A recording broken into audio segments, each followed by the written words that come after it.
everyone, this is Taiki, and today I want to talk about something different from vegan, which is self-awareness. Now, self-care has been trendy in recent years. I've tried meditating, exercising, taking a morning walk, drinking lots of water, and etc. I tried everything that you can possibly think of. And these routines actually made me feel like I'm a god, willing to take anything to get to where I want to be. I felt like I was a warrior who never gets down on his knees. But this incident happened. Recently, I suffered from insomnia and depression, severe ones. I was losing sleep, and my average sleep hour was like 2 hours every night, and I was going insane when I can't sleep. Because of the insomnia and depression, I was suffering from back pain, self-loathing, hopelessness, and everything that you can possibly think of, negative thought. And I started to cut myself on the wrist and my neck. And there's one night I actually thought of killing myself. So I brought my belt, went to the nearest forest from my house, tried to hang myself, but I couldn't do it. I couldn't just lose hope in my life. So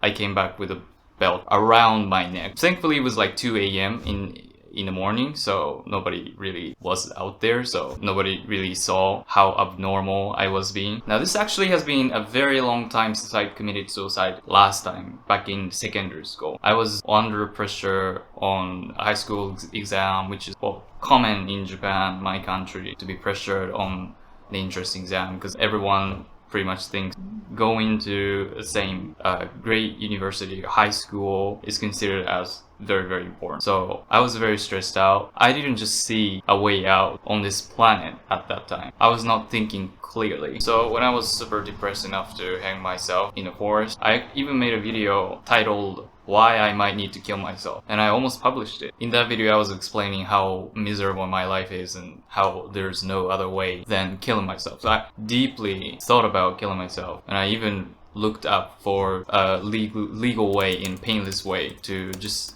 end my life. I believe there's a assisted suicide is illegal in Netherlands or something. So I was seriously considering applying for that. And I actually thought that's the only way to end this pain that I was going through. Now, when you think about suicide, what some people would say is, I want to end this one and start a new one. But when I was suicidal at that time, I didn't even want to start another one. I just want to vanish completely and not have to think again. You know, thinking was the problem that was killing everything. It's just about thinking inside your head. Whether your life is miserable, well, some environments play a huge role, but still, even if you're from wealthy family, some people are depressed. So that explains it's all about what's inside here. But when you're suicidal, you never realize that. You seriously think, ending the pain, the only way to do that is to actually end yourself. So firstly, what I want you to understand is that if you have someone who's suicidal, maybe your friend or your family, please do not say life is really fun and life is worth living. Because in that mind of a suicidal person, they can't even think that way.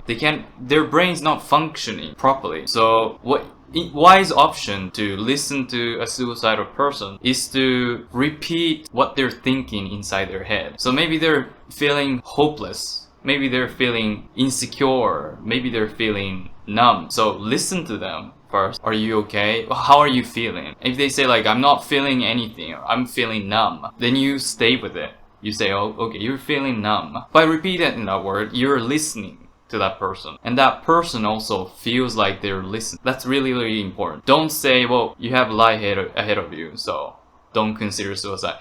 No, if they could think other than killing themselves, they would do so. They are like that because they are not thinking straight. They're not in the condition that they're capable of thinking in another way. That's what's happening inside their brain. Like, there's so much thing inside their head, they cannot think logically. And I was like that, so that's what I'm explaining. When you're actually considering suicide, your brain is not how it used to be. So I was feeling suicidal and depressed, but now I'm feeling better, good enough to share my story like this. So I want to tell you how I picked myself up. How I picked myself up is by understanding myself more, and I'm gonna explain it more deeply. So meditation and mindfulness are proven to be beneficial to your mental health and your brain, and I even studied neuroscience to understand more about my brain psychology, stuff like how fight or flight response is triggered inside your head and stuff like that. And I feel like I had a full control of my life until I attempted suicide. When I attempted suicide, I realized that I hadn't had the control of my life. I was living in a delusional life that everything goes well if I just tried. So I just tried, and that nearly killed me. So I started to listen to myself and seek for help from family, friends, and therapists, and I was feeling much better. So self-care is important, yes. It's really beneficial, and that really helps you become independent. But overdoing self-care, from my experience, my rule of thumb is gonna put you in a delusional life, just like I was living in a delusional life, that everything goes well if I just try.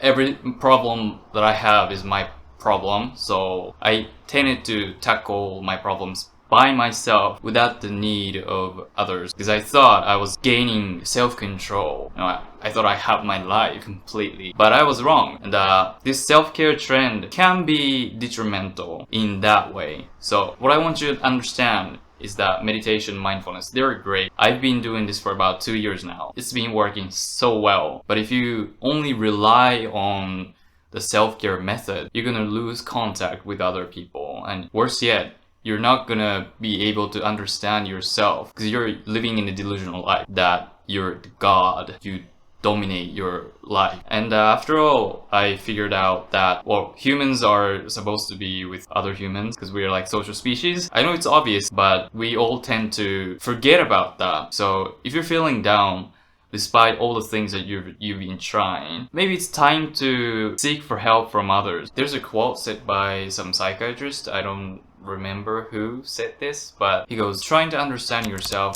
is like trying to guess what your face looks like without looking in a mirror. And that really hit me hard. That made me realize that even a psychiatrist, the professional of the mental health, think he needs someone to check on him, because even for him, the psychiatrist, it's as difficult as trying to guess what your face looks like without looking in a mirror. So that's how difficult it is, and I've noticed that. Thankfully I learned that lesson. So okay, mindfulness, meditation, I can kind of understand how fast my breath goes and how fast my heart beats and etc. Maybe I have a little bit of understanding of how I'm feeling. Maybe I'm feeling sad, maybe I'm feeling happy, but it doesn't tell you the whole story of what's going on inside you. And that's really, really important to understand. So summary, the key takeaway is going to be, you cannot fight alone. You need someone to check on you frequently, and self-care is not gonna make you God. So if you're living in a self-care delusional life, then it's time for you to gain some understanding of yourself by relying on others as well as you before it's too late. So stress and accumulation, I've seen it happen all the time, and I imploded, literally imploded. So if you're feeling down, maybe it's time for you to get some rest. If you don't know if you're feeling down, maybe ask someone else. Am I looking fine? Good? Am I looking tired? Am I looking sad? If I don't have a mirror, and if I want to know what my face looks like, the only way is to ask someone else, what does my face look like? Like, oh, you have I don't know, like sharp eyes with a little thick lips and etc., right? It's the same thing for mental health. Rely on other people. Independence is good, but interdependence is the best. Depression, suicidal thoughts, you need help. Don't rely on self-care too much. Talk to someone you love. And if you don't have someone to love, talk to me. And I'm sorry I haven't been replying to comments on YouTube, because I have kind of a mild mood disorder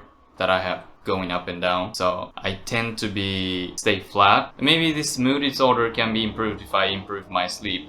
And that's what I'm trying to do. Reviewing my nutrition and living routines and etc. And also I value relationships now with people, so you should do the same. I hope this video is really helpful for you, and if you ever need help, just DM me on Instagram. YouTube, I might not reply because that's the thing, sorry. When I'm feeling comfortable, I reply on YouTube. Yes, but DM me. But Instagram is the best platform for communicating with me. So thank you so much for watching. If you liked it, please give it a thumbs up and subscribe, and I'll see you in the next one. Until next time.